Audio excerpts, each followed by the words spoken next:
what made you transition? Why wine? Like, what made you transition from baseball to wine?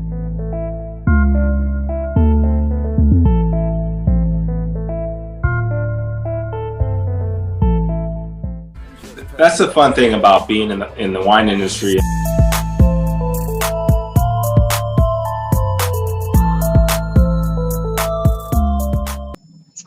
Hey, what up, everybody? Welcome to another episode of Step Up to the Palate. I'm J. Tom Gunter. And this is Scott Hairston. And we're going to get right into it with you guys. First of all, thanks for checking out our podcast. We're going for another one this time. We're looking forward to engaging with you guys offline. Please message us, hit us up with any questions you have for the podcast. And yeah, we're all about wine here, and we're going to get right into it today. Today, we're talking about Pinot Noir, one of the most celebrated grapes in the wine world. I know for a fact that if you're going to try to take your test for becoming a sommelier, this is one grape that you need to know front, back, side to side. You need to know everything about this grape because it is definitely one of the most important grapes on the planet. And a lot of that comes from Sideways, the movie, just to kind of go back a little bit. If you remember the lines in Sideways, if you ever watched that wonderful movie, the guy really, really loved Pinot Noir. And so I didn't agree with all his things that he loved or didn't like, such as Merlot. I love Merlot. But his take on Pinot Noir, it is a wonderful grape. And let's get right into it. Pinot Noir, also known as Spätburgunder, also known as let me see. There's a couple different Pinot Nero out of Italy. Like, it's known for a lot of different names throughout the world. But Pinot Noir is a thin-skinned grape, very hard to do right. It's finicky. It's the best place in the world. The place that everyone tries to replicate with Pinot Noir is Burgundy, France, but some other regions that are super amazing with making Pinot Noir are places such as, of course, United States, specifically Santa Barbara does really well. Santa Cruz Mountains does really well. Some places in Northern California, you can get some good stuff if you're looking at Russian River and Sonoma area. And everywhere, the Santa Clara Valley makes good Pinot. California is one of those special places where it's just done well because there's so many different microclimates. Also, other places like Central Otago, New Zealand, they make outstanding Pinot Noir. There's also places in Australia, such as Tasmania. They do really good Pinot Noir. Willamette up in Oregon makes outstanding Pinot Noir. But today, we are going to be talking about one out of Chile. I love Chilean Pinot. Not everyone does it right, but some people just know what they're doing with this grape. And this one, we're talking about the Etnico Pinot Noir 2019 out of Chile. Hope you guys, if you guys are watching this, hope you can see the label. This is the 2019, and of course, this is coming from Scout and Cellar. Any tech notes that people need to know about this wine specifically, Scott? Well, it's pretty smooth. I actually had it last week. It's one of my favorite ones. It's really light bodied. At least that's the way I take it. It's a wine that you can open midday. You don't necessarily have to pair it with anything, and it hits really good. I haven't met a person that didn't like this Pinot. I've had it quite a few times, maybe 4 or 5 times, and it's a winner, definitely. I love it. I don't have it in my wine stash right now at the moment because I drank it last week, but that's the one I opened when we were talking the other day and having our little chat about this upcoming podcast show. But no, it's a great one, definitely. Cool. So some characteristics of Pinot Noir, they tend to be more medium to medium minus body. Like, they tend to be light on their feet. They're not like big, bold. They're not big, bold wines as far as weight on your palate, but they can be big and bold depending on where you are, where they're being planted and where it's growing from. They can have like very focused characteristics. Some of those characteristics tend to be black cherry, tend to be like light on the tannins, A little bit of like raspberry tends to get there, sometimes cranberry. So they tend to be more around the red fruit area as opposed to like, like a Syrah, which is more like blue and black fruit. But yeah, let's get right into this wine. I've been chomping at the bit to actually try this wine. I've been smelling it while I've been talking to him. So let's get right into it. On the nose on this wine.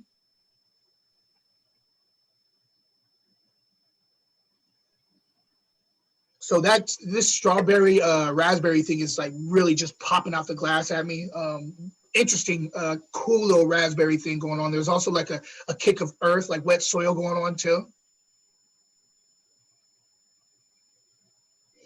Also, I don't know if you guys, I don't know if you bought a new car recently or sat in a new car recently, but there's like this really new leather smell that's jumping out the glass.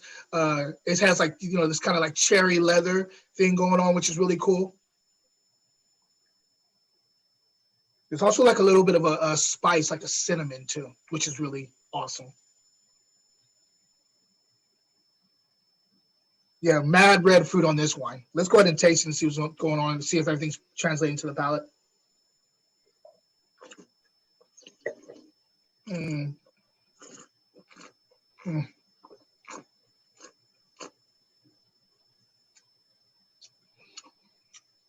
Perfect marriage was like tart, sweet, and savory.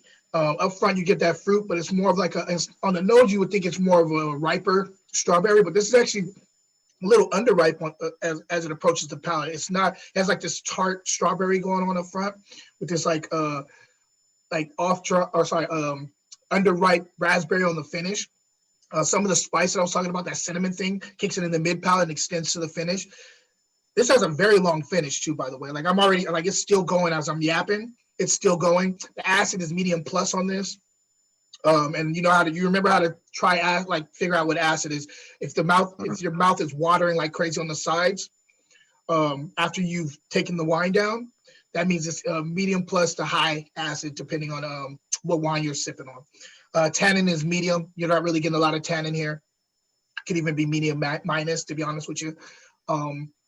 Great, nice mouthfeel, very silky on the palate. Let's taste a little bit more. Mm. There's also this really cool green herbal thing that's on the third quarter to the finish, which is just now hitting my palate. Actually, not even third quarter. It's more mid palate. I'm catching this like green herbal thing, which is awesome. I love Chilean wines. I think for your buck, if you're looking for a value in wine, period, whether it's Pinot Noir, Sauvignon Blanc, Chile is a perfect place to look to. I have always been a person who has bought wine for value. I don't like spending a lot of money on wine. That's just not me. And because I've studied enough about wine, I know how to find amazing wines for a good price. And I know I'm kind of like I'm good at researching and knowing where to look. Kind of like a ninja when it comes to that kind of stuff. Like I'll go to a store and I'll zero in on one. I'm like, oh, that's the one. They don't even know about this, and they're giving it for like $6. I'm taking a case of it. So Chile is a great place to look at for value. Wonderful, wonderful Pinot Noir. Do you know the price on this one on Scout and Cellar? I believe it's at 24, 26, around that. I would say between 24 and 30, from what I remember. Okay. Mm-hmm. Yeah. And I had a question for you. So we're talking about the different parts of the regions of the Pinots. I read the other day from a Somm that his favorite Pinots come from France. I think he pretty much said, depending on the region, how cool it is there. He didn't really like Pinots from a warmer climate. He liked it from a semi-cool climate. Now, is that something that you look into, or do you like both? Where the Cali Pinots, I don't know if Cali is considered a Pinot state. I know Washington and Oregon have done nice Pinots. But what is your thoughts between, I would say, the old world and new world Pinots? So I am a fan of both. If you're talking about gun to my head, which one am I picking? I'm going more old world because that's just where my palate is normally. They tend to be a little bit more tart. They tend to be a little bit more higher acid. They tend to be a little bit more food friendly. I dig those ones, and those ones specifically Burgundian Pinot Noirs tend to be way more versatile and way more complex than a lot of other Pinots from all over the world. There's like a subtlety. It's like an art with his masterpiece. Like there's a subtlety to that masterpiece that makes people want to spend money on it. And that's why people spend so much money on Burgundy, because you can't get that subtlety and complexity in a lot of other places in the world. It's special for a reason. But absolutely, I love California. I love Oregon, Willamette. I love those places because they're doing their own thing, man. They're like kind of cutting edge, and some of them are so good that you don't need food with it, which is a total that's kind of turning the whole thing upside down. Like normally you want Pinot to pair with food, but being able to drink by itself without pairing with food, that's something different. And the fact that we have some in California that you can do that, like I said, Russian River makes great ones, and the Valley, like that whole area of San Luis Obispo makes outstanding Pinot Noir. Santa Barbara is probably one of my favorite places for Pinot.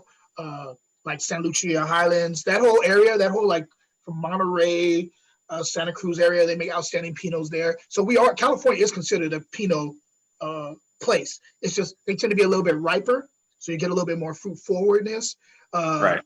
But some of them, because of those cold nights, this is what every Pinot winemaker says to me. Every single one of them. Even if it's extremely hot during the day in California, they're always going to plant Pinot where it's colder nights because they want it. They want that fermentation within the grape to stop.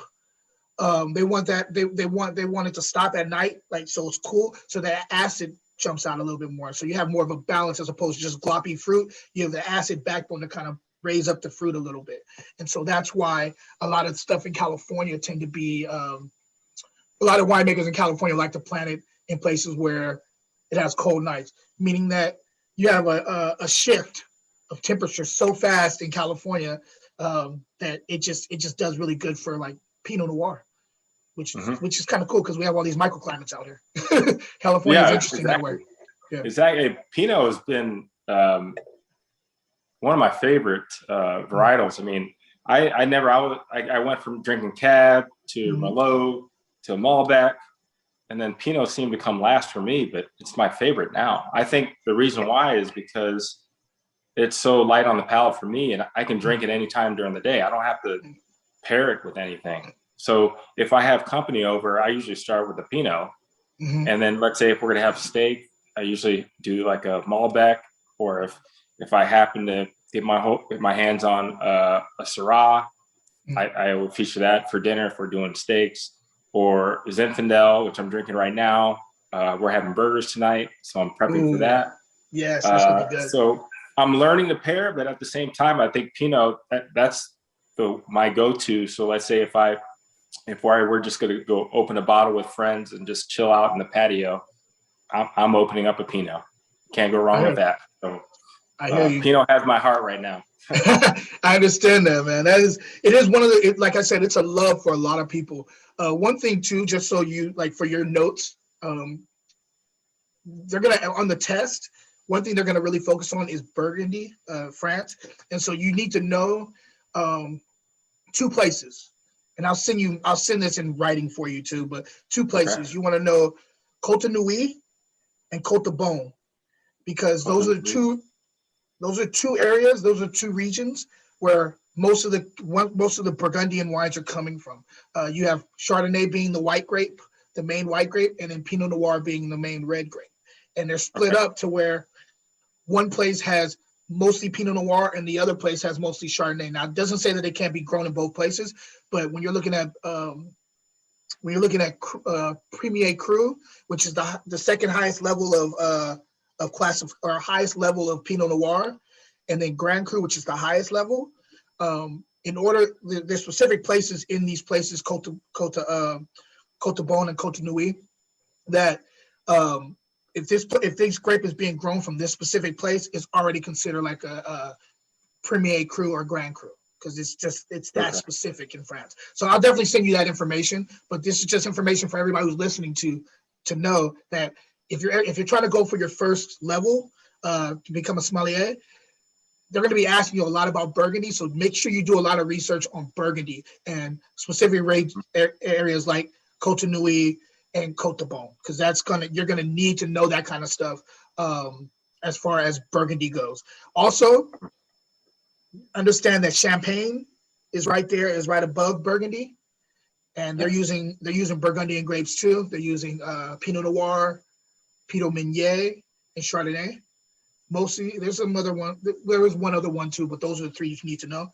And then on the south of Burgundy, which is never talked about unless you're in the industry, is Gamay is right down there, and that's when you're getting the Beaujolais, Cru Beaujolais, which are, to me, quality wise, their top quality rivals a lot of the Burgundian ones, but you get it at like a quarter of the price. So if you're looking for something that's kind of similar as far as weight on your palate to Pinot Noir, Gamay from Beaujolais is a perfect place to look to.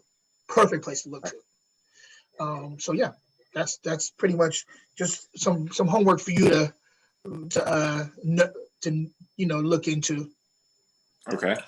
By the way, this wine is just opening it up so well, man. It's like that raspberry is jumping out the glass too, and it's kind of like a wild raspberry, like still on the stem. Mm-hmm. Really awesome juice, man. You guys in Scout and Cellar be killing it. I gotta say, like, you have not had a bad wine from you guys. Well, that's good to know. A lot of people, when they first start drinking natural wines, they don't really like it. They don't embrace it because I guess most Americans, I would say, are fruit-forward type of wine drinkers. And from what I read, that people in Europe, when they taste, the sommeliers taste, they usually bring out the earthy elements of the wine, the soil, the terroir, and things like that. But for natural wines, I guess what I learned too is they open up differently. Some take 30, 40 minutes to open up, and some take just 10 minutes. As you're saying right now, we've been on for about 10 minutes, and you're really liking it every single day. So that's good to know. What's cool about the natural, so this is the thing that I've noticed that turns people off in natural, especially people in the industry. Like, it's easy to grab somebody who's brand new to the industry, like on a trend. It's easy to grab those guys because they're brand new to the industry. They don't know what they like yet.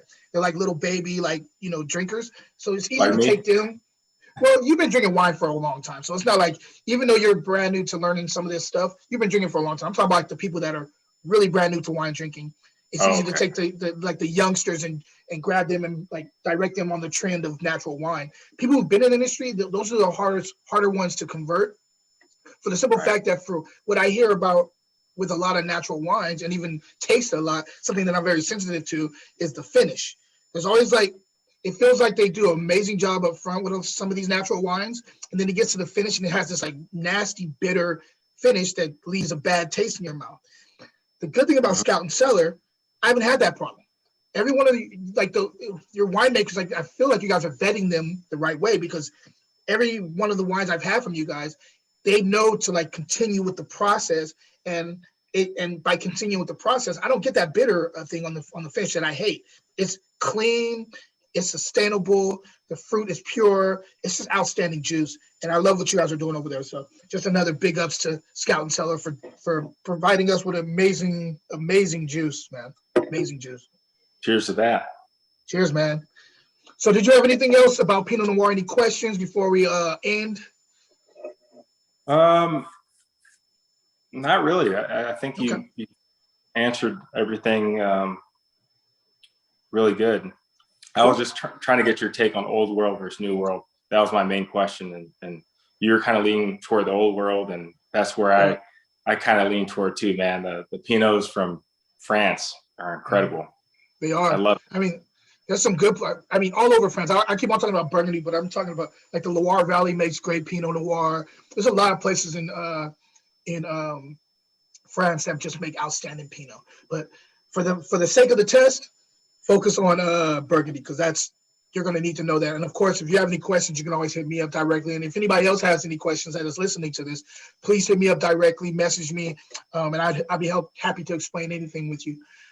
So with that being said, we want to thank everybody for tuning in to this episode of Pinot Noir on the Step Up to the Palate. I am J-Ton Gunter, and one of your hosts, and then this is Scott Harrison. And cheers to the next time, guys. Peace.